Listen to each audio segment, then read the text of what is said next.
Major Muktasim Fuad উৎস বিদেশ থেকে বাড়ি ফিরছিল। হঠাৎ গাড়ির সামনে নববধূ সাজে লাল টকটকে জামদানি শাড়ি পরিহিতা এক নারী ধাক্কা খেয়ে রাস্তায় ছিটকে পড়ল। রাস্তা থেকে তাড়াতাড়ি করে উঠে মেয়েটি ভয়ার্ত চোখে এদিক ওদিক তাকাচ্ছে আর বারবার শুকনো ঢোক গিলছে। চোখে মুখে তার ভয়ের ছাপ স্পষ্ট। তাকে অস্থির দেখাচ্ছে ভীষণ। অনেকটা সময় দৌড়ানোর ফলশ্রুতিতে মাথায় করে রাখা শক্ত খোপাটাও খুলে লম্বা ঘন কেশ রাস্তায় লুটিয়ে পড়েছে। কপাল থেকে ঘাম বেয়ে বেয়ে গলা অবধি ঝরছে। শ্বাস প্রশ্বাসের গতি বেড়ে যাওয়ার দরুন বুক ওঠানামা করছে। মেয়েটির নাম ক্যামেলিয়া কায়নাত নিতু। বয়স অনুমান করা ভীষণ কঠিন।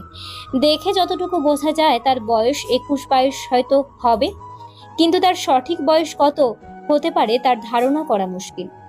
পূর্ণ যৌবনা সে, গায়ের রং দুধে আলতা, গালে চোখে মেকআপের প্রলেপ পড়ায় সৌন্দর্য যেন কয়েক গুণ বেড়ে গিয়েছে। ভয়ের কারণে মুখটা রক্তিম বর্ণ ধারণ করেছে।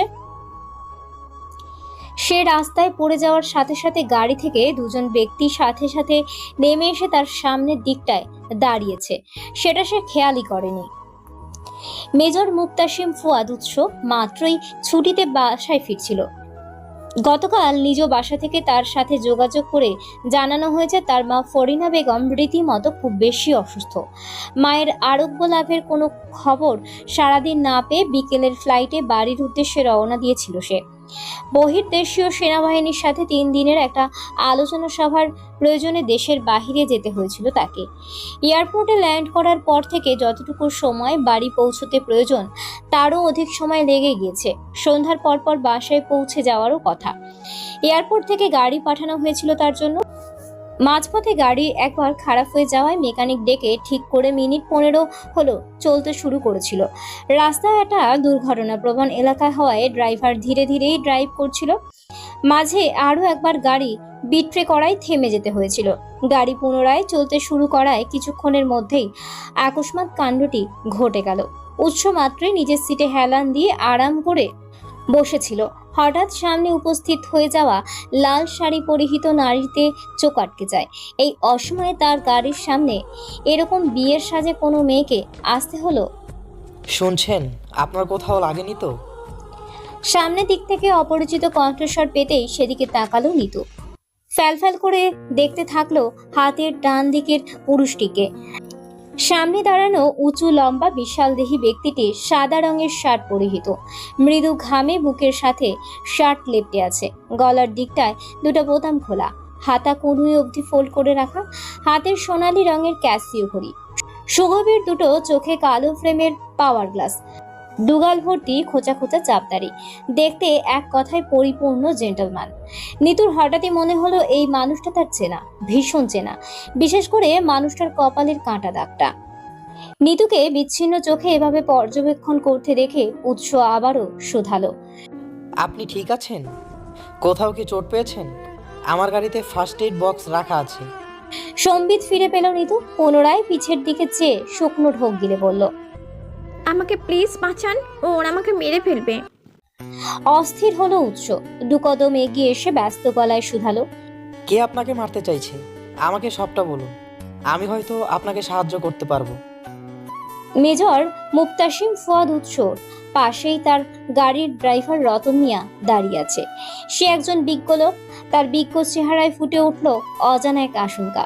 মনে হলো খারাপ কিছু ঘটতে চলেছে। সে উৎসকে ছেলের মতোই দেখে। বয়স হলেও তাকে কাজ থেকে এখনো ছাড়িয়ে দেওয়া হয়নি। সে একজন বিশ্বস্ত কর্মী। রতন মিয়া উৎসকে হাত ধরে একটু টেনে দূরে নিয়ে এসে চাপা স্বরে বলল, এইসব ঝামেলায় না জড়ালে হয় না। মনে হচ্ছে সামনে বড় একটা বিপদ আসতে চলেছে। আপনি বসেন আব্বা, আমি দেখছি। উৎস রতন মিয়াকে আশ্বস্ত করে বলল, চিন্তা করবেন না চাচা, কিচ্ছু হবে না। মেয়েটা বিপদে আছে, সাহায্য করা আমার দায়িত্ব ও কর্তব্য। পুরো দেশ আমার উপর ভরসা করেই চলছে। উৎস নিতুর দিকে এগিয়ে আসতেই নিতু জিহ্বা দিয়ে শুকনো খড়খড়ে ওষ্ঠজোড়া ভিজিয়ে বলল, পানি হবে? খুব তেষ্টা পেয়েছে। উৎস রতন মিয়াকে ইশারা করতেই গাড়ি থেকে পানির বোতলটা এনে নিতুকে ধরিয়ে দিল। রতন মিয়ার হাত থেকে তাড়াতাড়ি করে বোতলটা নিয়ে হাফ লিটারের পানির বোতলটা সম্পূর্ণ পানি শেষ করলো। পানি খাওয়া হলে উৎসকে উদ্দেশ্য করে বলল, আমাকে একটু দূরে কোথাও নামিয়ে দেবেন গাড়ি করে? কোনো বাজার বা স্টেশন হলে ভালো হয়। উৎস কিছুক্ষণ মৌন থেকে বলল। আসুন। অনুমতি পেতেই নিতু আরো এক মুহূর্ত দেরি না করে আগে আগে গাড়ির পিছনের সিটে গিয়ে বসলো। উৎস রতন মিয়াকে গাড়ি ড্রাইভ করতে বলে নিজেও নিতুর পাশের সিটে বসলো। গাড়ি চলতে শুরু করলো। উৎস সেই প্রথম থেকে একটা কথা বলার চেষ্টা করে যাচ্ছে নিতুকে। তাকে বড্ড চেনা লাগছে তার কাছে। নিজের আগ্রহ দমিয়ে রাখতে না পেরে জিজ্ঞেস করেই ফেললো, আপনাকে দেশে বা দেশের বাইরে কোথাও দেখেছি হয়তো, সম্ভবত দেশের বাইরে। আপনাকে চেনা চেনা লাগছে, মনে করতে পারছি না। নিতু এখনো স্বাভাবিক হতে পারেনি। কিছুক্ষণ পরপর জানলা দিয়ে গাড়ির পিছনে কোনো গাড়ি আসছে কিনা সেটা দেখছে। উৎসের প্রশ্নটা কানে যেতেই ওপর নিচ মাথা ঝাঁকিয়ে বলল, হ্যাঁ, দুবাই, মালয়েশিয়া, ইন্ডিয়া, নেপাল 4 দেশে গিয়েছি। বাংলাদেশে খুব একটা থাকা হয়নি গত 10-12 বছরে। আমি ফ্যাশন ডিজাইনার, মডেলিংও করা হয় টুকটাক। এসএসসি পাশ করে মালয়েশিয়ার পাড়ি জমাই, ওখান থেকে পড়াশোনা শেষ করেছি। ন্যাশনাল ইন্টারন্যাশনাল বিভিন্ন অনুষ্ঠানে আমার যাওয়া হয়। গত বছর নেপালে গিয়েছিলেন? জি। ইয়েস, ওইখানেই হয়তো দেখেছি। আপনি? আমি উৎস, মেজর মুফতাসিম ফুয়াদ উৎস। উৎস নামটা কর্ণকুহরে আসতে চমকে উঠল নিতু। চোখ আটকে গেল উৎসের পুরো মুখে। এই লোকটাকে প্রথম দেখাতেই চেনা চেনা লেগেছিল তার। নামটা শুনে নিশ্চিত হলো এই মানুষটা আবারও সামনে আসবে, এটা হওয়ার ছিল। ভুলেই তো গিয়েছিল সে পুরনো আবেগ, অনুভূতি। তাহলে সৃষ্টিকর্তা কেন আবার তার সামনেই দাঁড় করিয়ে দিল? কিছুক্ষণ চেয়ে দেখলো সে মানুষটাকে। এই মানুষটা তার হতে পারতো। মনে মনে প্রশ্ন জাগে তার। উৎসর বয়স তো কম হলো না, বিয়ে করছে সে, করবে নাই বা কেন? নিশ্চয়ই ছোট্ট একটা ফুটফুটে বাচ্চাও আছে যে কিনা অস্পষ্ট গলায় বাবা বাবা বলে ডাকে। আপনার নাম? উৎসের প্রশ্নে ঘাবড়ে গেল নিতু। নিজের অতীতের সত্যিকারের নাম বললে কি উৎস তাকে চিনবে? তখনও তো এরকম স্বাভাবিক তার সাথে নাও থাকতে পারে, কিন্তু সেই 15-20 দিনের ক্যামেলিয়াকে তার মনে আছে, যাকে সে বিকাল ফুল নাম দিয়েছিল? মনে থাকার কথা না, সময় তো কম কেটে যায়নি, 10 বছর। নিশ্চয়ই মনে থাকার প্রশ্নই ওঠে না। তাছাড়া তার চোখে তো পরবর্তীতে বিকাল ফুল হয়ে অন্য কেউ ধরা দিয়েছিল, অন্য কেউ তার জীবনের ফুলের সুবাস ছড়িয়েছিল। নিতু সংক্ষেপে বলল। নিতু? বিয়ের আসর থেকে পালিয়েছেন? নিতু না মোধক মাথা নেড়ে বলল, শহরে বড় একটা কোম্পানির সাথে চুক্তিতে দেশে এসেছিলাম। ব্রাইডাল স্যুট ছিল। আমার বাবা কোনোভাবে আমার খোঁজ পেয়েছে হয়তো, আমাকে নিয়ে যেতে কয়েকজন লাফাঙ্গাকে পাঠিয়েছে, আমি পালিয়েছি। উৎস বলল। বাবা বাড়িতে যাবেন না? যাবেন কোথায় এখন? নিতু মুখ মলিন করে উৎসর দিকে তাকিয়ে বলল, জানি না, সৃষ্টিকর্তা যেখানে গন্তব্য হিসেবে লিখে রেখেছেন সেখানেই যাব, তবে বাবার বাড়িতে যাব না। এখানে বান্ধবীর বাসায় উঠেছিলাম, ও বলল বাবা ওখানকার খবরও পেয়ে গেছে। মেবি আমার ফোনের লোকেশনটা ট্র্যাক করা হয়েছিল। এখন ফোন কোথায় সাথেই রেখেছেন? বন্ধ আছে। গাড়ি হঠাৎ করে ব্রেক কষে থেমে গেল।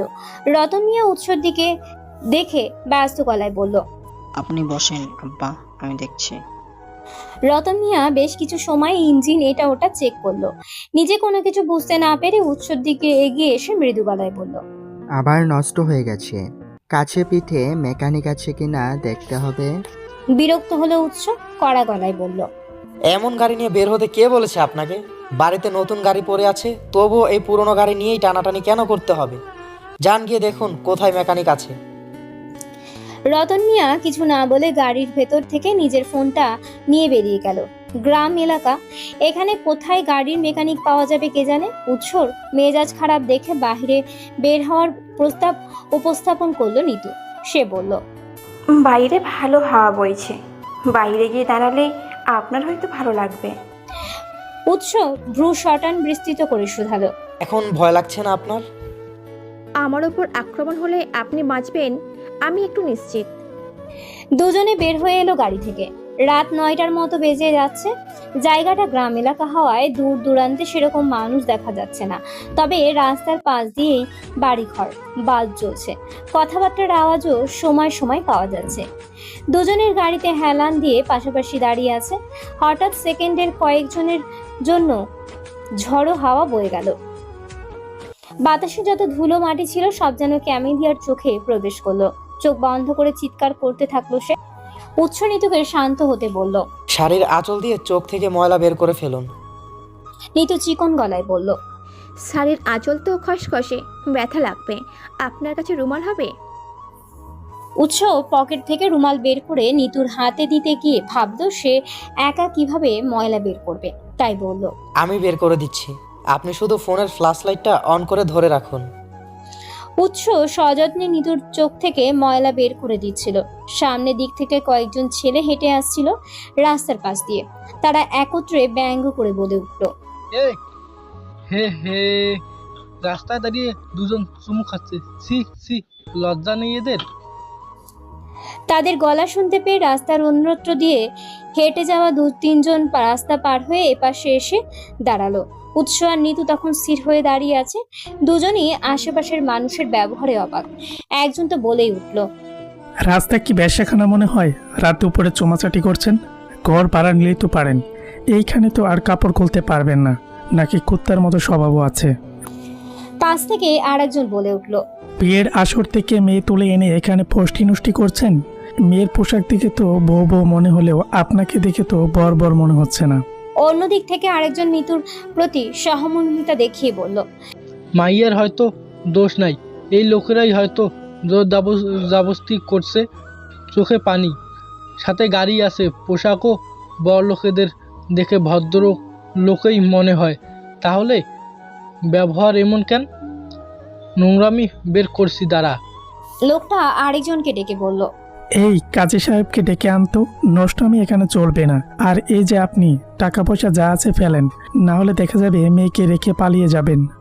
কথাগুলো যেন উৎসের শরীরে কাঁটার মতো বিঁধল। দাঁত মুখ শক্ত করে বলল। সমাজ পরিষ্কারের দায়িত্ব কি আপনারা নিয়ে বসে আছেন? এখানে যে আমরা দুইজন নষ্টামি করছিলাম তার প্রমাণ কি? গাড়ি থাকতে গাড়ির বাইরে এসেই বা নষ্টামি করব কোন দুঃখে? উৎস পিছিয়ে গিয়ে নিজের গাড়ির ভেতর থেকে লাইসেন্সকৃত ব্যক্তিগত পিস্তল এবং আইডি কার্ড বের করে এনে সবার উদ্দেশ্যে বলল। এখানে যে যে নিজের কথায় দাঁড়িয়ে থাকতে পারবে সে বাদে সবগুলা লাশ পড়ে যাবে। উৎস আকাশের দিকে একটা ফাঁকা গুলি ছুড়ে বলল। 20-22 বছরের বাচ্চা ছেলে পেয়েছো? ধমক দিলে প্রস্রাবে প্যান্ট ভিজিয়ে ফেলবো। রাস্তায় বসে হাত পা ছুঁড়ে কান্নাকাটি করতে করতে বিয়ে করতে রাজি হয়ে যাব। দল বেঁধে অরাজকতা চালাও এক একজনকে, আর এখন এসেছো বিয়ে দিতে? টাকা খাওয়ার শখ জেগেছে? তোমরা তো পারো সেটা করতে। লোকজন জিম্মি করে হাজার হাজার টাকা খাওয়া তোমাদের কাজ। গ্রামের মোড়ল মাতব্বর শাস্তে এসেছো না? সব কটাকে চেনা আছে আমার। কার কার টাকা লাগবে এগিয়ে আয়। যেদিক যেদিক দিয়ে টাকা দেওয়া সম্ভব সব দিক দিয়ে টাকা ভরে দেবো আজ। সব চুপ হয়ে গেল, একে অপরকে দেখতে থাকলো। উৎস একজনের দিকে এগিয়ে গিয়ে মাথায় রিভলভার দিয়ে ধাক্কা দিয়ে বলল। কি দেখে মনে হয়েছে যে রাস্তাটা বেশ্যাখানা বানিয়ে ফেলেছি? বলার সুযোগ পাইলে কোনো হারামজাদা থামতে চাস না, তাই না? অন্যের জীবনে খুব মাতাব্বরি করার শখ না? একটা একটা করে দানা ভরে দেবো মুখে। মেজর উৎস আমার নাম শুনলে বাঘে গরুতে এক ঘাটে পানি খায়, আর তোরা এসেছিস আমাকে গালি দিতে। তোদের এক একটার যে এখনো গিলে ঢেকুর তুলিনি, এটাই তোদের ভাগ্য। মাদার। কথাগুলো বলেই শক্ত হাতে একটা থাপ্পড় বসিয়ে দিল উৎস। ছেলেটা টাল সামলাতে না পেরে পিছিয়ে গেল কয়েক পা। নিতু দৌড়ে এসে উৎসকে সরিয়ে নিয়ে এলো। ভীত সন্ত্রস্ত গলায় বলল। আসলে বাতাস উঠেছিল, ধুলো চোখে যাওয়াই উনি বের করে দিয়েছিলেন। আপনারা ভুল বুঝছেন, আমাদের মধ্যে সেরকম কোনো সম্পর্ক নেই। প্লিজ আপনারা একটু আসুন। লোকগুলোর মধ্যে একজন গলার স্বর নরম করে বলল। আসলে মাঝে মধ্যেই এরকম ঘটনা ঘটে এদিকে, তাই ভেবেছিলাম। উৎস থামিয়ে দিয়ে বলল। কয় জোড়াকে বিয়ে দিতে পারলেন? লোকটা আমতা আমতা করে বলল। একটুও না। উৎস ঠোঁট কামড়ে নিজেকে সংযত করে বলে উঠল। গেলি এখান থেকে। লোকটা আর এক মুহূর্ত দেরি করলো না। একজন আরেকজনকে টেনে নিয়ে এগোতে থাকলো। নিজেদের মধ্যে কিছু একটা বলা বলি করতে করতে চলে গেল। কিছুক্ষণের মধ্যে রতনও ফিরে এলো। একজনকে সাথে নিয়ে। উৎস তখনও রাগে ফুটছে। নিতু চুপচাপ পাশেই দাঁড়িয়ে আছে। কিছুক্ষণ পরপর উৎসকে আর চোখে দেখেই যাচ্ছে সে। কিছু বলার সাহস পাচ্ছে না। এখান থেকে সে একা কোথাও চলে যাবে নাকি উৎস তাকে অন্য কোথাও নামিয়ে দেবে সেটাই কিছুতেই বুঝতে পারছে না। এদিকে রাতও বাড়ছে। প্রায় 45 মিনিটের মতো লাগলো গাড়ি ঠিক করতে। রতন টাকা মিটিয়ে দিয়ে উৎসের কাছে এসে চাপা স্বরে বলল। গাড়ি ঠিক হয়ে গেছে, চলুন ফেরা যাক। উৎস সোজা হয়ে দাঁড়িয়ে রাগী স্বরে বলে উঠল। আরেকবার গাড়ি পৌঁছানোর আগে বাড়ি থামলে গাড়ি সহ আপনাকে বুড়িগঙ্গায় ফেলে দিয়ে আসবো বলে দিলাম আমি। সোজা বাড়ি যাওয়ার কথা শুনে নিতু আমতা আমতা করে বলল। রেল স্টেশন এখান থেকে পায়ে হেঁটে গেলে 15-20 মিনিট। গাড়ি থামালে হয়তো আবার নষ্ট হয়ে যেতে পারে। আমি এখান থেকে হেঁটে চলে যাই। উৎস গাড়ির দরজা খুলে দিয়ে বলল। সোজা গিয়ে সিটে বসবেন। আগামীকাল আমি নিজে আপনাকে স্টেশনে পৌঁছে দেব। এত রাতে একটা মেয়েকে রাস্তায় ছেড়ে দেওয়ার মতো অমানুষ আমি নই। মাথা নিচু করে নরম গলায় বলল। আমি অনেকের জন্য ভীষণ আনলাকি। আমার জন্য আপনার আবারও কোনো বিপদ হতে পারে, তাই বলছিলাম কি। নিতুর কথা শেষ করতে উৎস বলে উঠল। যা হয় আমি দেখে নেব। গাড়িতে উঠতে বলেছি আপনাকে, কথার অবাধ্য হবেন না, মাথা প্রচণ্ড গরম আছে। বাড়তি কোনো কথা না বলে চুপচাপ গাড়িতে গিয়ে উঠে বসলো নিতু। পরপরই উৎস গিয়ে পাশের সিটে বসলো। গাড়ি চলতে শুরু করলো। এবার কোনো মতেই গাড়ি থেমে যাওয়া যাবে না। রতন খুব সাবধানে এক টানে দ্রুত পথ শেষ করে বাড়ি এসে পৌঁছালো। বাড়ির একপাশে গাড়ি পার্কিং করার ব্যবস্থা করা। উৎস আর নিতুকে আগেই বাড়ির সামনে নামিয়ে দিয়ে রতন গাড়ি নিয়ে চলে গেল। নিতু এখন দোতলা একটা সুন্দর বাড়ির সামনে দাঁড়িয়ে। সাদা চকচকে দেওয়াল, বিভিন্ন জায়গায় সাদা পাথরের কাজ করা। বাইরে আলো জ্বলছে। মনে হচ্ছে না এটা রাত। একমাত্র আকাশের দিকে তাকালে তারাগুলো বুঝিয়ে দিচ্ছে এটা রাত। নিতু একই জায়গায় দাঁড়িয়ে চারপাশে একবার চোখ বুলিয়ে নিচ্ছিল। উৎস বাড়ির ভেতরে ঢুকবে তখনই নিতুকে দাঁড়িয়ে থাকতে দেখে বলে উঠল। কি হলো, আসুন। উৎস ভেতরের দিকে রওনা দিল। নিতু পিছন পিছন ধীর পায়ে হাঁটছে। লম্বা একটা করিডোরের মতো পার করে ড্রয়িং রুমে পৌঁছালো দুজন।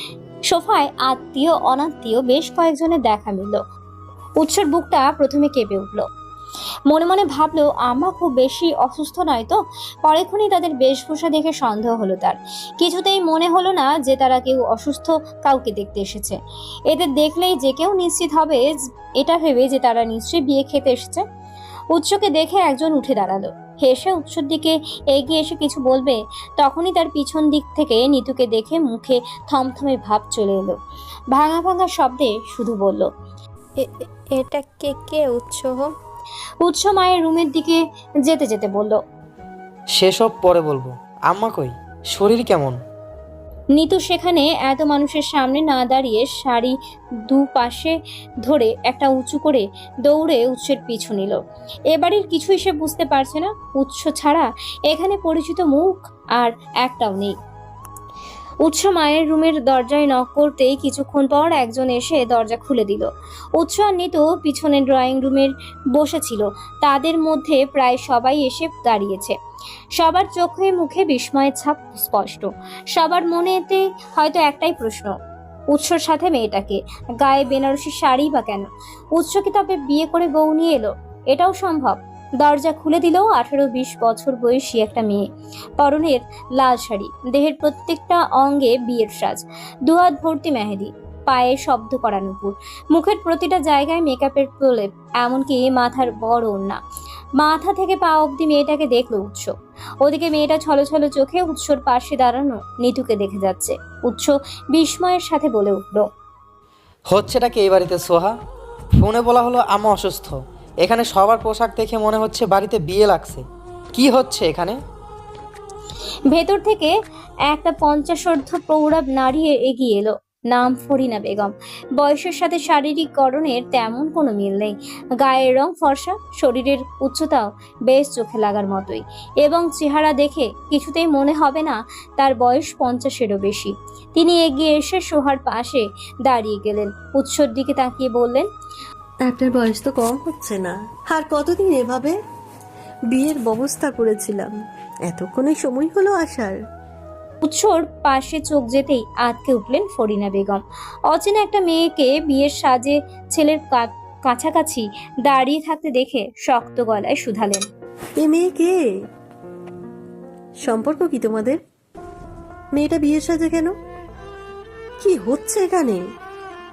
এই পিচ্ছি মেয়ের সাথে তুমি আমার বিয়ে ঠিক করেছো আম্মা? ওর এখন যা বয়স, তখন আমি বিয়ে করলে ওর বয়সে একটা মেয়ে হতো আমার। কিভাবে পারো তুমি এমন উদ্ভট কাজ করতে? বিয়ে করছি না বলে তুমি এমন একটা কাজ করবে? আর এই পিচ্ছি মেয়েও রাজি হয়ে গেল আমাকে বিয়ে করতে। ওর বাবা মা আমার বয়স জানে না? ওর বয়সের দ্বিগুণ আমার বয়স। মানে তোমাদের চোখ আর মস্তিষ্ক কি কাজ করা কি বন্ধ করে দিল? এই মেয়ের সাথে আমি সংসার করব? উৎসের কথায় তেড়ে এলেন ফরিনা বেগম। ছেলের বুকে ধাক্কা দিয়ে বলে উঠলেন, মায়ের মুখের ওপর কথা? নিজের পছন্দ তো একবার একজনকে নিয়ে যেছিলে, কি হলো?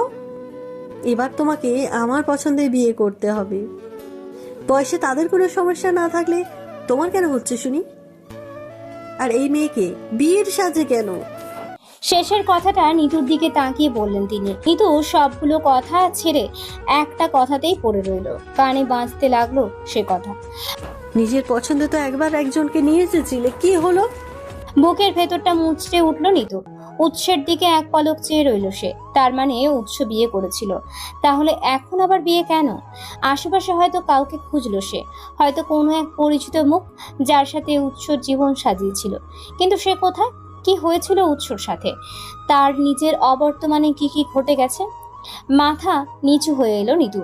উৎস বলে উঠল, আম্মা, আর যাই হোক, নিজের হাঁটুর বয়সী কোনো বাচ্চা মেয়েকে আমি বিয়ে করতে পারবো না। ব্যাস, বিয়ের পর ও লেলে লেলে ও করতে পারবো না। অনেক পথ জার্নি করে এসেছি, এসব আর ভালো লাগছে না। এসব চলতেই থাকলে আমি কিন্তু বাড়িতে তুলকালাম কাণ্ড বাঁধিয়ে দিব বলে রাখলাম। ফরিনা বেগম নিতুর দিকে ইশারা করে বলল, এই মেয়েকে তুমি কি ওকে বিয়ে করে এনেছো? যদি বিয়ে করে আনো তবে তোমাদের মেনে নেব কিনা সেটা ভেবে দেখব। তবে যদি বিয়ে না করো তবে জেনে রাখো সোহাকে বিয়ে করতে হবে তোমায়। আর সেটা আজই, এখনই, এই মুহূর্তে। আজ কোনো মাপ নেই, মানে মাপ নেই। তুমি আমাকে বেশ ভালো করে চেনো উৎস। দুইটা অপশনের যে কোনো একটা আজ হতেই হবে, হয় সোহাকে নয়তো এই মেয়ে। উৎস মনে মনে ভাবলো মরার চেয়ে খোড়া হয়ে থাকা ভালো। সবাইকে অবাক করে দিয়ে সে হঠাৎ নিতুর হাত ধরে মাকে দেখিয়ে বলল, ও নিতু, হ্যাঁ আমরা আজই বিয়ে করেছি। শুনেছো? শান্তি পেয়েছো এবার? ভেবেছিলাম সারপ্রাইজ দেব, কিন্তু বাড়িতে যে পরিস্থিতি তৈরি করে রেখেছো, এবার এসব বন্ধ করো প্লিজ। উৎসর কথা কানে যেতেই নিতু অবাক চোখে উৎসর দিকে চেয়ে রইল। চোখ দুটো যেন এক্ষুনি বিস্ফোরিত হবে। আশেপাশে সবার মধ্যে ফিসফিস শব্দে কথা বলা বলি শুরু হলো। সোহা কান্না করতে করতে এতক্ষণ রুমের ভেতরে চলে গিয়েছে। সবার মুখে বিস্ময়, রাগ, অভিমান ঠিকরে পড়লেও ফরিনা বেগমের মুখে উজ্জ্বল হাসি খেলে গেল। নিতুর গালে হাত দিয়ে বললেন, মাশাআল্লাহ, কি সুন্দর দেখতে আমার বৌমা। এই যেন আকাশের চাঁদটা জমিনে নেমে এসেছে। ফরিনা বেগমের কঠিন রূপ থেকে হঠাৎ এমন পাল্টি খাওয়া দেখে একপাশ থেকে সোহার মা সোহার বাবাকে বলে উঠল, গাড়ি বের করো, আপার তো বউ পছন্দ হয়ে গেছে। আমি আর আমার মেয়েকে নিয়ে এখানে অপমানিত হতে চাই না। এখনই গাড়ি বের করো, এখানে আর এক মুহূর্ত না। সোহা দৌড়ে রুম থেকে বেরিয়ে এলো, হাতে নিজের পার্স ব্যাগ। সেটা আনতেই সম্ভবত দৌড়ে ভেতরে গিয়েছিল। মায়ের বুকে মুখ লুকিয়ে কাঁদতে কাঁদতে বলে উঠল, আমার বিয়ে হলো না মা, আমার কি হবে এখন? আমি ফেসবুকে ম্যারিড স্টাডি দিয়েছি। সোহার মা মেয়ের মাথায় হাত বুলিয়ে দিতে দিতে বললেন, কিচ্ছু হবে না মা, পোস্ট ডিলিট দিয়ে দিলেই হবে। আমি তোকে আরও ভালো ছেলের সাথে বিয়ে দিব। তখন বিয়ের পর জামাই সহ ছবি তুলে স্ট্যাটাস দিবি। আমার এখন স্যাড পোস্ট দিতে ইচ্ছে করছে মা, এই লোক আমার মন ভেঙে দিয়েছে। আগে বাড়ি যাই চল, পরে যা ইচ্ছে পোস্ট করে দিস, মুখোশ খুলে দিস এদের। প্রয়োজনে লাইফে গিয়ে আসল চেহারার সামনে আনবি। বলে মেয়েকে ধরাধরি করে বাড়ি থেকে বেরিয়ে গেলেন তারা তিনজনে। অনেকেই মুহূর্তের মধ্যে বাড়ি ছেড়ে বেরিয়ে গিয়েছে। হাতে গোনা কয়েকজন সেখানে এখনো উপস্থিত। ড্রয়িং রুমে এসে বসেছে সবাই। নিতু আর উৎস পাশাপাশি বসে আছে, কারো মুখে কোনো কথা নেই। ফরিনা বেগম নীরবতা ভেঙে বলে উঠলেন, তোমরা বিয়ে করলে কখন? উৎস একবার নিতুর দিকে চাইল। নিতু তখনও কিং কর্তব্য বিমূঢ়। কি হচ্ছে, কি হতে চলেছে কিছুই বুঝতে পারছে না সে। এই অবস্থায় কিছু বলা উচিত হবে কিনা সেটাও বুঝতে পারছে না। শুধু মাথা নিচু করে চুপচাপ অপরাধীর মতো বসে আছে। উৎস মায়ের প্রশ্নের জবাবে বলল, আজ ওর বাবা ওকে জোর করে অন্য জায়গায় বিয়ে দিয়ে দিচ্ছিল। আমি গিয়ে ওকে নিয়ে এসেছি। কাজী অফিসে বিয়ে করে নিয়েছি দুজন। ফরিনা বেগম সাহসাই বলে উঠলেন, প্রমাণ দেখাও। কিসের প্রমাণ? বিয়ে করেছো তার প্রমাণ। নিতু উৎসের দিকে তাকিয়ে বিড়বিড় করে বলল, বিয়ে করেছে কিনা সেটার প্রমাণ চাইছে এই মহিলা। সকালে দেখা গেল ডেকে আমার কাছে বাসর হয়েছে কিনা সেটার প্রমাণ চাইলে তখন কি করব? আপনার আম্মা কিন্তু একটা চিজ মেজর সাহেব। আমার নিজেকে এখন সত্যি সত্যি আল্লাহকে মনে হচ্ছে। নিতু যেখানে বিপদ সেখানে। আল্লাহ রক্ষা করো এবারের মতো। নিতুর কথা নিতু ব্যতীত আর কেউ শুনল না। উৎস মাকে বলল, কাগজপত্র 1 সপ্তাহ পর দেবে। আমি বিয়ে করেছি সেটা তোমার অবিশ্বাস হচ্ছে? আমি এই রাতে লাল শাড়ি পরা কোনো মেয়েকে তোমার সামনে হাজির করব কিভাবে? মেয়ে তো সস্তা নাকি যে বউ সাজে রাস্তায় ঘুরে বেড়াবে আর আমি টুপ করে তুলে আনবো? অনেক রাত হয়েছে আম্মা, এসব আর ভালো লাগছে না, আমি রুমে যাচ্ছি। বলেই উঠে দাঁড়ালো উৎস। নিতু মাথা তুলে উৎসর দিকে চাইল। ফরিনা বেগম বললেন, তুমি একা একা রুমে যাচ্ছ কেন? তোমার বউ কি এখানে সোফায় ঘুমাবে নাকি? জিভ ভাই কামড় খেলো উৎস। মা তার বড্ড চালাক, যে কোনো পরিস্থিতিতেই আসল ঘটনা ধরে ফেলতে ওস্তাদ। তার চোখে ধুলে দেওয়া কিছুতেই সম্ভব নয়। সে মায়ের কথার উত্তর না দিয়ে নিতুকে ডেকে বলল, এসো, ঘুমাবে না? আলাদা করে ডাকতে হবে কেন? আমি যেখানে যাব তুমি বসে না থেকে সেখানেই তো যাবে, তাই না? নিতু উঠে দাঁড়ালো। উৎস নিজের রুমের উদ্দেশ্যে পা বাড়াতেই ফরিনা বেগম একজনকে ডেকে বললেন, যা তো, কাজীকে ডেকে নিয়ে আয়। ওদের আমি আবার বিয়ে দেব। দুজনের চোখ চড়ক গাছ। উৎস আর নিতু একে অপরের দিকে চাওয়াচাই করছে। উৎসর মন বলছে তার মা কিছু সন্দেহ করেছে বা তার কোনো কথাই বিশ্বাস করেনি। মায়েদের কেন এত চালাক হতে হবে এই কথাটাই বুঝতে পারে না সে। বয়স তো আর কম হলো না, বিয়ের বয়স পেরিয়ে যাওয়ার জোগাড়। প্রায় 35 হতে চলল। এ বয়সে মা তাকে বিয়ে করাতে উঠে পড়ে লেগেছে, যেন জিন্দা যে কোনো একটা মেয়ের সাথে বিয়েটা দিয়ে দিতে পারলেই তিনি বেঁচে যান। এমন পরিস্থিতিতে কিছু বলা মানে আরো ফেঁসে যাওয়া। এক বিপদ থেকে পালিয়ে আর একটা বিপদে এভাবে পড়তে হবে সেটাও কল্পনাও তো করতে পারেনি নিতু। এখন সবকিছু তার এলোমেলো লাগছে। ইচ্ছে করছে সব সত্য বলে দিতে, কিন্তু যে মানুষটা তাকে আশ্রয় দেওয়ার কথা ভেবেছিল তাকে বিপদে ফেলা ঠিক হবে না কি সেটা ভেবেই পাচ্ছে না। কিন্তু তার কথা ভেবে নিজেকে এমন বিপদে ফেলাও তো বেহিনসাফি কাজ। দুজনকে চুপচাপ দাঁড়িয়ে থাকতে দেখে ফরিনা বেগম আবারও বলে উঠলেন, দাঁড়িয়ে রইলে কেন? বসো। শুনলে না আমার কথা? তোমাদের আবার বিয়ে পড়ানো হবে, তারপর রুমে যাবে। আমি কোনো ত্রুটি রাখতে চাই না। ছেলের বিয়ে নিজে দাঁড়িয়ে থেকে দিতে চাই, নিজের চোখকে শান্ত করতে চাই। উৎস মায়ের দিকে এগিয়ে এসে কণ্ঠস্বর নরম করে বলল, আম্মা, এত রাতে এসব ঝামেলা না করলে হচ্ছে না? কেন এমন করছো? বাড়াবাড়ি মনে হচ্ছে কেন তোমার? লাগবে তো আধা ঘন্টা। এতটুকু সময় দেরি করে রুমে গেলে কিছুই হবে না। তুমি আমার কথা না শুনলে আমি ওষুধ খাওয়া বন্ধ করে দেবো উৎস। মাথায় রেখে ওই কথা। ভয় দেখাচ্ছ? আমি এসব আর করতে পারবো না, আমি রুমে যাচ্ছি। আমার কথা মতো কাজ না হলে আমি তোমাকে এই রাতে বাড়ি থেকে বের করে দেবো উৎস। ভেবো না মেজর হয়েছে বলে তোমাকে মাথায় করে রাখবো। অনেক বছর চুপ করে থেকেছি, আজ আমার কথাই শেষ কথা। তুমি নতুন করে আমার সামনে এখনই আবার বিয়ে না করলে আমি সত্যি সত্যি ওষুধ খাওয়া বন্ধ করে দেব। আগামীতে হাতে পায়ে ধরতে আসবে না। প্রয়োজনে আমি নিজেই এ বাড়ি ছেড়ে চলে যাব। নিতু অসহায় চোখে উৎসর দিকে তাকিয়েছে। হুটহাট কিছু বলে দেওয়া বা কোনো সিদ্ধান্ত চুপচাপ মেনে নেওয়া দুটোই এখন বোকামি হবে। এতক্ষণ সে শুধু মাথা ঠান্ডা করে ভাবছিল কি করা যায়, কিন্তু কিছুতেই মাথায় আসছে না। শুধু মনে হলো দুজনেই আলাদা করে একটু কথা বলা প্রয়োজন। সে লজ্জার মাথা খেয়ে ফরিনা বেগমের দিকে এগিয়ে গেল, মাথা নিচু করে বলল, আম্মা, আমি একটু ওর সাথে আলাদা করে কথা বলি। রাস্তায় একটু ঝামেলা হয়েছিল তো, তাই মাথাটা একটু গরম ছিল। আমি একটু বোঝাই, কাজী সাহেব আস্তে আস্তে আমরা একটু ফ্রেশও হয়ে আসি। ফরিনা বেগম কিছু কিছুক্ষণ নিশ্চুপ রইলেন। মেয়েটি ভুল কিছু বলেনি ভেবে বললেন, যাও, 10 মিনিট সময় দিলাম। 10 মিনিট পর আমি তোমাদের দুজনকে আবার এখানে চাই। চাই মানে চাই, কথার যেন কোনো নড়চড় না হয়। আর যদি আমার সামনে আবার বিয়ে না হয় তাহলে আমি কিছু একটা করে ফেলবো, বুঝছো? আমাকে নিশ্চয়ই তুমি চেনো।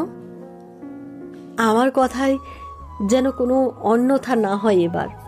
কথাগুলো বলেই ফরিনা বেগম ত্রস্ত পায়ে নিজের রুমে চলে গেলেন। উৎস নিতুকে উদ্দেশ্য করে বলল, আমার সাথে আসুন।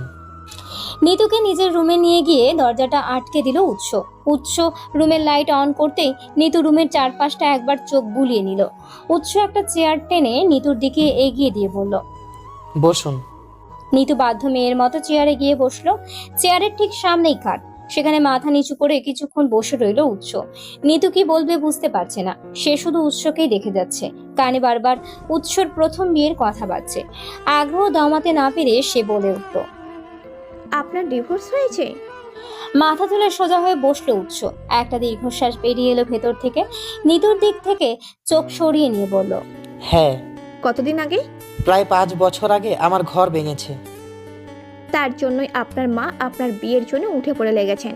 বাড়িতে হয়তো আর কেউ নেই, আপনার ভাই বা বোন কেউ আছে? না। আপনার উচিত এখান থেকে গিয়ে সব সত্যি বলে দেওয়া। উৎস নিতুর দিকে অসহায় চোখে তাকিয়ে বলল, আম্মা একবার স্ট্রোক করেছে, মিনি স্ট্রোক কয়েকবার করেছে। ডাক্তার বলেছে আর 2বার স্ট্রোক করলেই আম্মা মারা যাবে। তাছাড়া হুমকি দিল ওষুধ খাওয়া বন্ধ করে দেবে। সোহাকে ওই পিচ্ছি মেয়েটাকে বিয়ে করতে বাধ্য করবে। যাদের ফ্যামিলিকে 2 চোখ দেখতে পারি না আমি, ফ্যামিলির সবকটা পাগল। কোন দিকে যাই বলুন তো? কিছুক্ষণ নীরব রইল নিতু। উঠে দাঁড়ালো সে, জানালার দিকে গিয়ে বলে উঠল, কি করবেন ভাবছেন?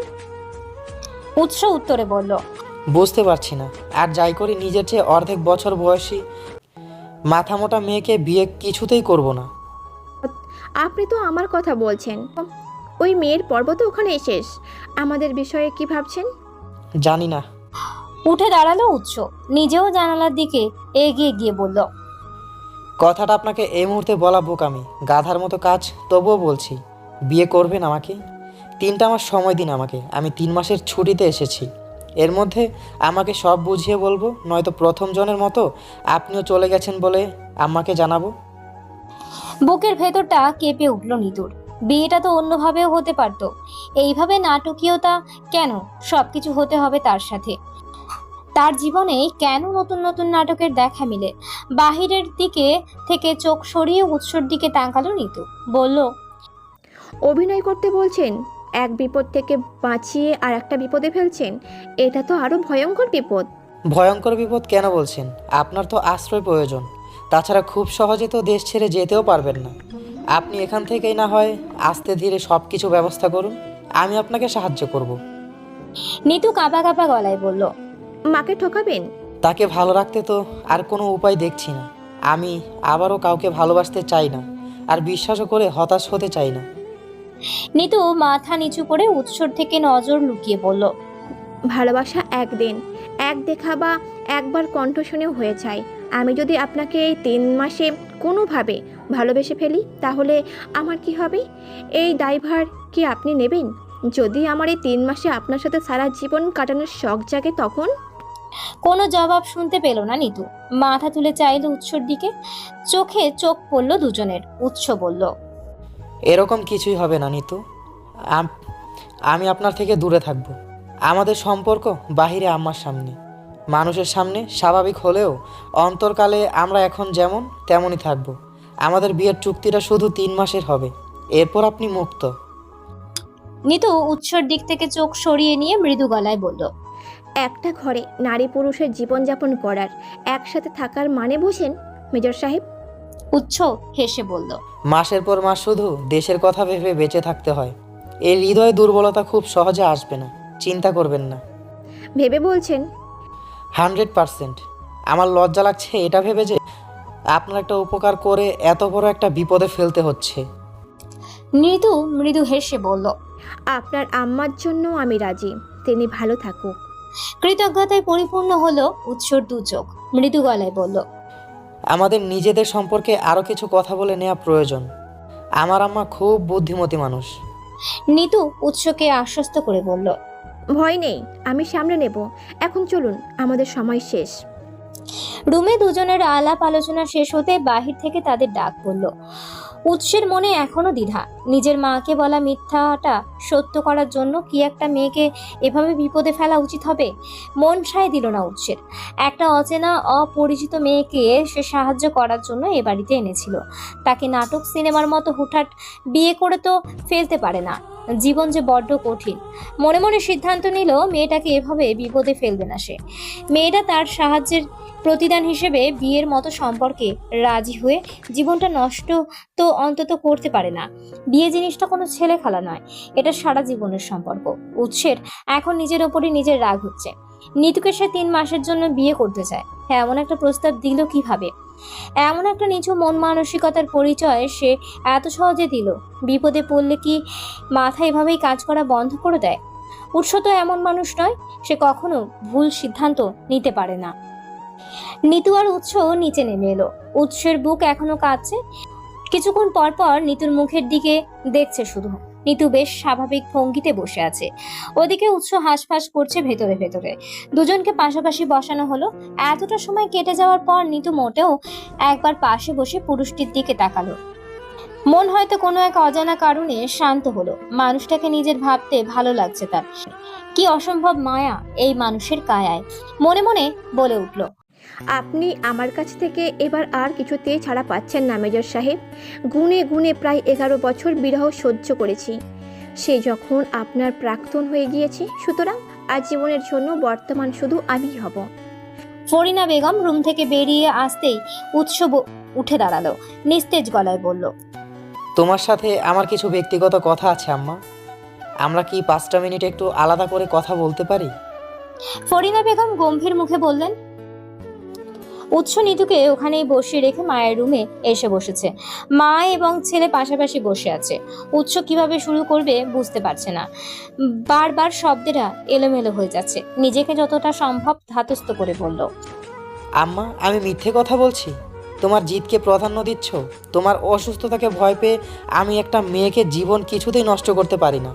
উনি বিপদে পড়েছিলেন আর আমি সাহায্য করতে বাড়িতে নিয়ে এসেছিলাম, কিন্তু এর মধ্যে এত সব কাণ্ড হয়ে গেল। আমার কথায় উনি বিয়েতে রাজি হয়ে গেছেন। এই বিষয়টা আমাকে অবাক করছে। উনি অপরিচিত একটা মানুষকে বিয়ে করে নিতে চাচ্ছেন। আম্মা তার ভালো একটা ক্যারিয়ার আছে। আমি ওনাকে বিপদে ফেলতে পারি না আম্মা। আমি তোমার সেই সোহাকেও বিয়ে করতে পারবো না, পিচ্ছি একটা মেয়ে। আমি ওনাকে ভালোবাসি আম্মা। ভালোবাসতে যুগের পর যুগ সময়ের প্রয়োজন হয় না, ভালোবাসা মুহূর্তে হয়ে যায়। আমি ভালোবেসেই ওনাকে বিয়ে করতে চাই আম্মা। ভবিষ্যতের কথা আমি নিজেই ভাবতে পারবো। আকস্মাৎ এমন কথা কর্ণকুহরে পৌঁছাতে বসে থাকা দুজনেই দরজার দিকে তাকালো। নিতু একইভাবে উৎসের দিকে তাকিয়ে আছে। ফরিনা বেগম দুজনের মুখে দু কথা শুনে হতভম্বের ন্যায় দুজনের দিকে তাকাচ্ছেন। নিতু এগিয়ে আসতেই উৎস দাঁড়িয়ে গেল। কি বলছেন আপনি? নিতু নরম গলায় বলল, আমি ঠিকই বলছি, আমাকে নিয়ে আপনাকে এত ভাবতে হবে না। ফরিনা বেগম এতক্ষণ উৎসকে উদ্দেশ্য করে বলে উঠলেন, আমার কথা ভেবে তোমায় বিয়ে করতে হবে না। তোমার কথা শুনে ভেবেছিলাম আমি আর তোমাদের জোর করব না, কিন্তু মেয়েটা তো অন্য কথা বলছে। সে তোমাকে পছন্দ করেছে। সে যদি রাজি হয় তবুও বিয়ে করবে না। দেখো বাবা, আমার বয়স হচ্ছে, আমার সঙ্গীর প্রয়োজন। তাছাড়া তোমারও বিয়ের বয়স পার হয়ে যাচ্ছে। এসব ভেবেই আমি এমন একটা সিদ্ধান্তে পৌঁছেছিলাম। উৎস মায়ের কথার প্রত্যুত্তরে কোনো কথা বলতে পারল না। সে শুধু নিতুর দিকে তাকিয়ে আছে। নিতু উৎসের দিকে এগিয়ে এসে বলল, আপনি একবার ঠকেছেন বলেই এত ভয় পাচ্ছেন। বিশ্বাস করুন, আপনাকে কোনো চেষ্টা করতে হবে না। জোর করে তো আর সংসার করা যায় না। মনের অমিল হলে সংসার টিকিয়ে রাখাও যায় না, পুরোটাই হাতের বাহিরে। তাছাড়া যখন সত্যি আমার একটা ঘরের প্রয়োজন, আপনি নিজেই বলেছেন আপনি আমাকে বিয়ে করছেন। বাইরে যে মানুষগুলো আছে তারা সবাই এটা জানে। এখন আপনিও বিয়ে না করলে আমি যেমন ঘরছাড়া হব, ঠিক তেমনই আপনার আম্মার মান সম্মান নষ্ট হবে। বাহিরের পরিবেশ সম্পর্কে ভাবতে পারছেন? সকাল থেকে উঠে ঠিক কতদিন কী স্পেস করতে হবে আপনাদের? আমার তো প্রাণটাই চলে যেতে পারে। আমি রিকোয়েস্ট করছি, আপনি একটু ভেবে চিন্তে সিদ্ধান্ত নিন। আমি নিজেই রাজি, শুধু আমার জন্য।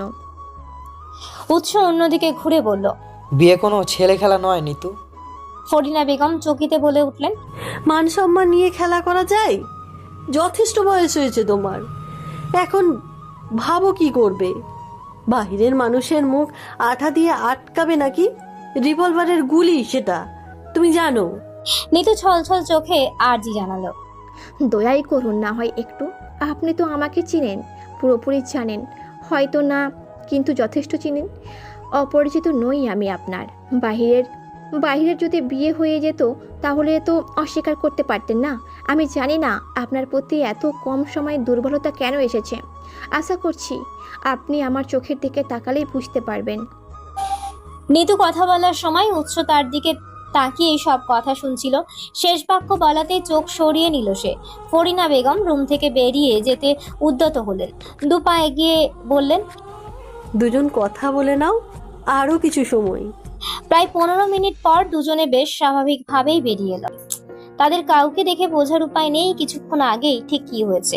উৎস বাহিরে এসে মাকে উদ্দেশ্য করে বলল, আম্মা, কাজী সাহেব এসেছেন। ফরিনা বেগম মৃদু হেসে দুজনকে কাছে ডেকে বসালেন। রাতেই তার কথা মতো মেজর মুক্তাসিম, ফুয়াদ, উৎস এবং ক্যামেলিয়ান কায়নাত নিতুর বিবাহ সম্পন্ন হলো। আত্মীয় কেউ কেউ বিয়ের পরে চলে গিয়েছেন, আবার দু একজন থেকে গিয়েছেন। ফরিনা বেগম এখন বেশ স্বাভাবিক। নিজেই নিতুকে নিয়ে অনেকক্ষণ আগেই নিজের রুমে গিয়েছেন। নিতুকে নিয়ে যাওয়ার আগে উৎসকে রুমে পাঠিয়ে দিয়েছেন তিনি, যেন উৎস পোশাক পরিবর্তন করে নিতে পারে। কাজের মেয়েটাকে দিয়ে দুজনের জন্য খাবারও পাঠিয়ে দিয়েছেন। ফরিনা বেগম নিজের ওয়ার্ড্রপ থেকে বেশ কয়েকটা শাড়ি বের করে বিছানায় ছড়িয়ে দিয়ে নিতুকে বললেন, এগুলো সব আমার শাড়ি। আজকে রাতের জন্য এখান থেকে একটা নাও। আগামীকাল উৎসকে বলবো, ও তোমাকে সব কিনে দেবে। দুজনে গিয়ে কিনে নিয়ে এসো। এখন যেটা পছন্দ হয় সেটা পরো। গায়ে যেগুলো আছে সব খুলে ফেলো। এই যে বক্সে হালকা কিছু গহনা আছে সব পরবা। নতুন বউয়ের গহনা ছাড়া মানায় না। আমি বাইরে অপেক্ষা করছি। শাড়ি পরতে পারো তো নাকি? নিতু একপাশে মাথা নেড়ে বলল, জি আম্মা, পারি। তাহলে পরে নাও, রুমে দিয়ে আসবে কেউ তোমাকে। অনেক রাত হয়ে গেছে। বলেই রুম থেকে বেরিয়ে গেলেন ফরিনা বেগম। নিতু বেছে বেছে সবুজ রঙের শাড়িটা নিল। মা বলে সবুজ রঙে গায়ের রং নাকি ফুটে ওঠে। নিতুকে সবুজ রঙে অপসরা লাগে।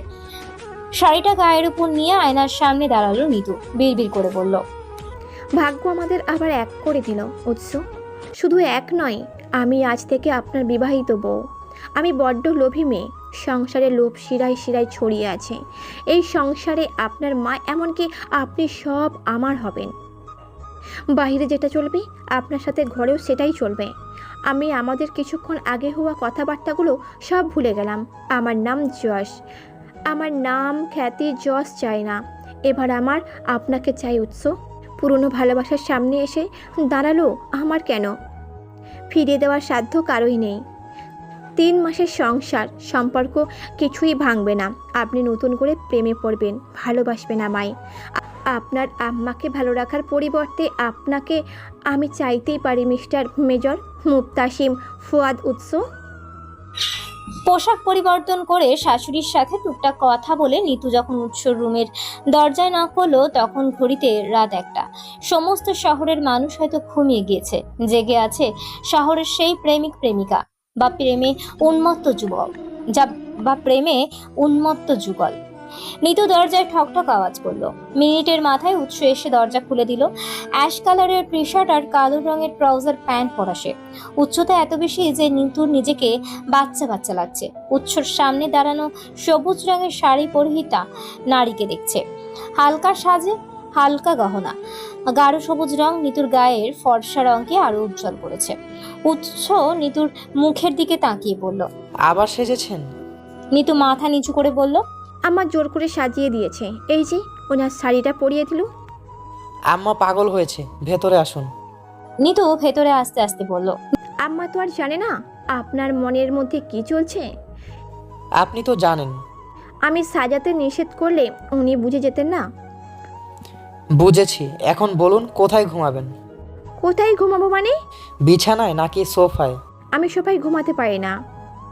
আমিও। তাহলে এক কাজ করুন, আপনি বিছানায় ঘুমান আর আমি নিচে ফ্লোরে ঘুমাই।